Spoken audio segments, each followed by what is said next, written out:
శ్రీమాత్రే నమః. ఓం శ్రీ గురుభ్యో నమః. నమస్తే అండి. నేను మీ రామకృష్ణ నిహాన్, ఆస్ట్రో న్యూమరాల్స్ని. అందరూ ఎలా ఉన్నారు? చాలా మంది అడుగుతున్నారండి. ఏమని అడుగుతున్నారు? సార్ మీరు చెప్పింది ఎలా నమ్మమంటారు? ఎలా నమ్మమంటారు? 2034 సంవత్సరం లోపు నేను చెప్తున్నటువంటి 5 రాసులు 100 కోట్లు సంపాదిస్తారు అని అంటారు. ఎలా సంపాదిస్తారు? 100 కోట్లు ఎలా సార్ అని చాలా మందికి కొన్ని డౌట్లు చాలా మందికి వస్తున్నాయండి. ఇదంతా మమ్మల్ని ఏదో మభ్యపెట్టడానికి చెప్తున్నాడు ఈ 100 కోట్లు సంపాదించడం అనేది అని అనుకుంటున్నారు. నేను ఒకటే చెప్తున్నానండి, 100 కోట్లు సంపాదిస్తారని అంటున్నా. అంటే దీనిలో కేటగిరీస్ ఉంటాయి. ఈ 5 రాశులలో కేటగిరీస్ ఉంటాయి. అవి ఏ రాశులు అంటే తులారాశి, వృషభ రాశి, కుంభరాశి, మేషరాశి, సింహరాశి. దీనిలో కేటగిరీస్ ఉంటాయి. ఇప్పుడు తులారాశిలో పుట్టారనుకోండి, మనకు తులారాశిలో చిత్తా 3 4 పాదాలు, స్వాతి 4 పాదాలు, విశాఖ 1 2 3 పాదాలు. ఇప్పుడు దీంట్లో 3 నక్షత్రాలు ఉన్నాయి. ఒక్కొక్క నక్షత్రానికి ఒక్కొక్క నక్షత్ర పాలకుడు ఉంటాడు. ఇప్పుడు చిత్తా నక్షత్రం ఉంది, నక్షత్ర పాలకుడు ఎవరండి? కుజుడు. స్వాతి నక్షత్రం ఉంది, నక్షత్ర పాలకుడు ఎవరు? రాహు. విశాఖ నక్షత్రం ఉంది, గురువు. అంటే దీనిలో గ్రహ పాలకులు ఉంటారు. వీటిని బట్టి మనం కంపేర్ చేసుకోవాలి. ఇప్పుడు ఉదాహరణకి మామూలుగా బ్రతికే వాళ్ళు ఉన్నారు, మధ్యతరగతిగా బ్రతికే వాళ్ళు ఉన్నారు, హైఫై బ్రతికే వాళ్ళు ఉన్నారు. 3 వర్గాలు ఉన్నాయి. అయితే 3 వర్గాలలో ఒక్కొక్క వర్గంలో మళ్ళీ 3 వర్గాలు.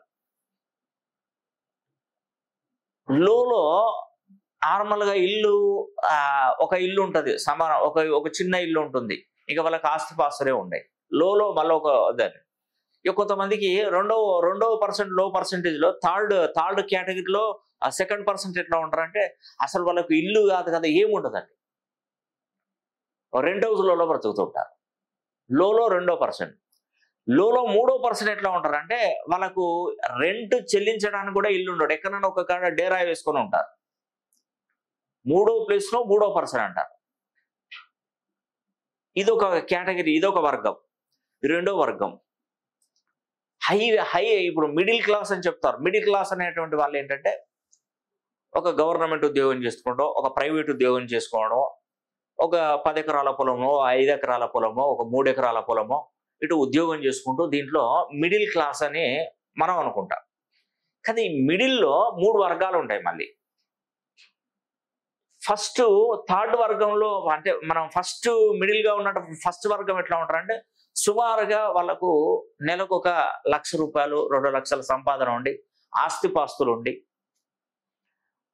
దర్జాగా కాలు మీద కాలేసుకొని ఉండేటువంటి మిడిల్ క్లాస్లో ఫస్ట్ పర్సన్స్. 2% ఎలా ఉంటుందంటే మామూలుగా ఒక ఇల్లు ఉంటుంది, ఇంటి స్థలం ఉంటుంది, ఇల్లు ఉంటుంది, పిల్లలంతా మంచి ఎడ్యుకేషన్లో ఉంటారు, చదువుకుంటుంటారు, వాళ్ళు చేసుకొని బ్రతుకుతారు. ఇంకా అంటే ఇటు కష్టపడి పని చేస్తేనే వాళ్ళు బ్రతకగలుగుతారు. ఆ రోజు పనికి పోకపోతే ఇంకా ఇబ్బందే. అలా మిడిల్ క్లాస్లో సెకండ్. ఇక థర్డ్ వాళ్ళకి ఏంటంటే జస్ట్ ఒక ఇల్లు ఉంటుందండి. వాళ్ళకి ఎప్పటికప్పుడు చేసుకొని బ్రతకడమే, సొంత ఇల్లు ఉంటుంది. ఎప్పుడు కూడా డబ్బుకు ఎప్పుడు ఫైనాన్షియల్గా ఇబ్బంది పడుతూనే ఉంటారు. సెకండ్ అంటే మిడిల్ క్లాస్లో థర్డ్ పర్సన్స్. ఇట్లా తర్వాత హైలో ఉంటారు. ఇప్పుడు హైలో నెంబర్ 1 హై అంటే మళ్ళీ అక్కడే ప్రపంచ కోటీశ్వరులు ధీరుభాయ్ అంబానీ, ముఖేష్ అంబానీ, వీళ్ళు ఉంటారు కదా, ఎలాన్ మస్క్, వీళ్ళందరూ ఫస్ట్ కేటగిరీ వాళ్ళు. సెకండ్ కేటగిరీ వాళ్ళు దానిలో సగం సంపాదన అంటే కొంచెం మంచి కంపెనీలలో జాబులు చేసుకుంటూ కోట్ల రూపాయలు సంపాదించుకుంటూ అటువంటి వాడు థర్డ్ పర్సన్. ఎట్లా ఈ 3 వర్గాలుగా విభజించవచ్చు. అయితే ఇప్పుడు ఈ థర్డ్ పర్సన్లో 3వ స్థానంలో ఈ ముగ్గురికి ఈ 100 కోట్లు సంపాదిస్తారంటే వాళ్ళు ఎలా సంపాదిస్తారు? 100 కోట్లు సంపాదించలేరు. కాకపోతే ఒక పర్సంటేజ్ ప్రకారం ఇప్పుడు 2034 లోపు సుమారుగా ఒక 10 కోట్లు, ఒక 5 కోట్లు సంపాదిస్తారు. 10 ఏళ్లలో 5 కోట్లైనా మినిమం ఒక 3 కోట్లైనా సంపాదిస్తారు. ఇది మరీ థర్డ్ అంటే దీనా స్థితిలో ఉన్నటువంటి థర్డ్ పీపుల్ కనీసం 3 కోట్లు సంపాదించగలుగుతారు. సంపాదించారా? 10 సంవత్సరాలలో 2-3 కోట్లు సంపాదించారండి 10 ఏళ్లలో. అదృష్టం తలుపు తడితే, నేను కరెక్షన్ ఇస్తే మీరు బాగుపడకపోతారా? మిడిల్ క్లాస్లో 100 కోట్లు సంపాదించకపోని 20 కోట్లైనా సంపాదించారా 10 సంవత్సరాల్లో? మిడిల్ క్లాస్ ఫ్యామిలీస్ సరే 10 కోట్లు వేసుకోండి, 10 కోట్లు సంపాదించారా? ఫస్ట్ హై ఫ్యామిలీ ఉన్నారు. ఇదేందా నేను సంవత్సరానికి 1000 కోట్లు సంపాదిస్తారా, నాకు 100 కోట్లు ఏమో లెక్క అయినా చెప్పింది రాంగ్ అనాలేరా? ఫస్ట్ పర్సన్స్ హైగా ఉన్నటువంటి ఫస్ట్ రిచెస్ట్ ఫెలోస్ వీళ్ళంతా కూడా. నేను సంవత్సరానికి 400-500 కోట్లు సంపాదిస్తా, ఈయనేంది 100 కోట్లు చెప్తున్నాడు అనుకోడా మరి చెప్తున్నానండి. ముఖ్యంగా ఎంత అది ఉన్నా కూడా ఒక 50 కోట్లను సంపాదించారా ఫస్ట్ పర్సన్స్? వీళ్ళు 10 కోట్లు, వీళ్ళు 50 కోట్లు, వాళ్ళు ఒక 2-3 కోట్లు సంపాదించారా? ఏదో అభూత కల్పన చేసి చెప్పేది కాదండి. కాకపోతే ఏంటంటే అందరూ ఒకటే, తినేది తిండే. కోటీశ్వరుడు తినేది 4 మెతుకులు టైంకి ఆహారం తింటాడు, వాళ్ళు తినేది మనం తినే అందరం తినేది ఒకటే. కానీ ఇక్కడ వేరియేషన్స్ వస్తాయి. ఇంకొకటి ఏంటంటే లో క్లాస్లో ఉన్న వాళ్ళు మిడిల్ క్లాస్లకు జంప్ కావచ్చు నేను ఇచ్చే కరెక్షన్ ద్వారా. ఆ రేంజ్ అనేది మీకు పెరుగుతుంది, ఖచ్చితంగా పెరుగుతుంది, 100% పెరుగుతుంది. తర్వాత ఇక్కడ మనం చూసినట్టయితే మిడిల్ క్లాస్ ఉన్న వాళ్ళు రిచ్ ఫ్యామిలీస్లోకి వెళ్ళిపోవచ్చు. అంటే దాంట్లో 3 వర్షన్స్, ప్రతి దాంట్లో 3, లోలో 3 వర్షన్స్ ఉంటాయి, మిడిల్ క్లాస్లో 3 తీర్లో ఉంటారు, హై క్లాస్లో కూడా 3 వర్గాలు ఉంటాయి. మొత్తం 9 వర్గాలు ఈ కేటగిరీ మొత్తం. ఒక్కొక్కరు ఒక్కొక్క స్థాయిని బట్టి వాళ్ళకి అదృష్టం దురదృష్టం అనేది వస్తూ ఉంటుంది. నేను చెప్పేది అదేనండి. ఖచ్చితంగా నేను చెప్తున్నాను, 2034 సంవత్సరం లోపు తులారాశి, వృషభ రాశి, కుంభరాశి, మేషరాశి అండ్ సింహరాశి గుర్తుపెట్టుకోండి, జాక్పాట్ కొడతారు, జాక్పాట్ కొడతారు 100%.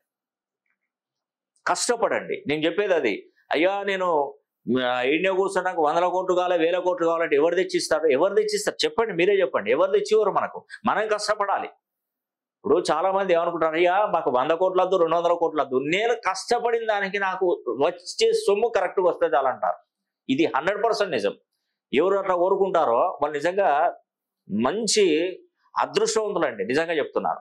అంటే వారి కష్టం వాళ్ళకు దక్కితే చాలు, నాకు అనవసరమైనటువంటి నాకు 100,000 కోట్లు వద్దు, నాకు లక్షల కోట్లు వద్దు అంటారు.